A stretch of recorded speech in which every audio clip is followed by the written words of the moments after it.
నమస్తే, welcome to I news. నేను సోనియా. ప్రపంచంలో ఎన్నో రకాల సంస్కృతులు, ఆచారాలు ఉన్నాయి. కొన్ని అద్భుతంగా ఉంటే, కొన్ని ఆశ్చర్యకరంగా, మరికొన్ని వెన్నులో వణుకు పుట్టించేలా ఉంటాయి.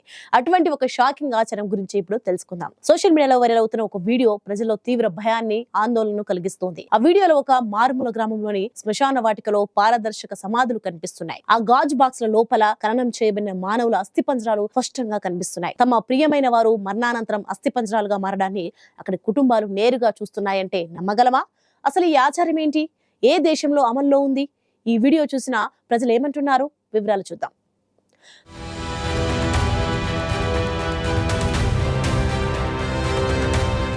సోషల్ మీడియాలో ఇప్పుడు ఒక అన్బిలీవబుల్ వీడియో వైరల్ అవుతోంది. అది చూసిన ప్రతి ఒక్కరూ వెన్నులో వణుకు పుడుతోందని కామెంట్స్ చేస్తున్నారు. ఆ వీడియోలో చుట్టూ ఉన్న శ్మశాన వాటికలో మామూలు సమాధులకు బదులుగా ట్రాన్స్పరెంట్ గ్లాస్ బాక్స్ లో కనిపిస్తున్నాయి. ఆ బాక్స్ ల లోపల ఖననం చేయబడిన మనుషుల అస్థిపంజరాలు, స్కెల్టన్స్ క్లియర్ గా కనిపిస్తున్నాయి. నివేదికల ప్రకారం ఈ అసాధారణమైన షాకింగ్ ఆచారం చైనాలోని ఒక మారుమూల గ్రామంలో శతాబ్దాలుగా ఫాలో అవుతున్న ట్రెడిషనల్ కస్టమ్. ఇలా గాజు బాక్స్ లాంటి సమాధుల్లో తమ వారిని ఖననం చేయడం వారికిచ్చే గొప్ప గౌరవంగా ఆ కుటుంబాలు ఫీల్ అవుతాయట.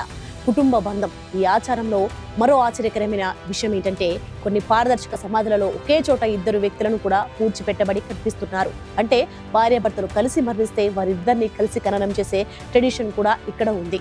తమ ప్రియమైన వారు మరణం తర్వాత ఫిజికల్ గా ఎలా డీకంపోజ్ అవుతున్నారో, అస్థిపంజరాలుగా ఎలా మారుతున్నారో ఆ కుటుంబాలు నేరుగా చూస్తున్నారన్నమాట. ఈ వైరల్ వీడియో చూసిన వరల్డ్ వైడ్ యూజర్స్ తమ భయాన్ని కామెంట్ల రూపంలో ఎక్స్ప్రెస్ చేస్తున్నారు.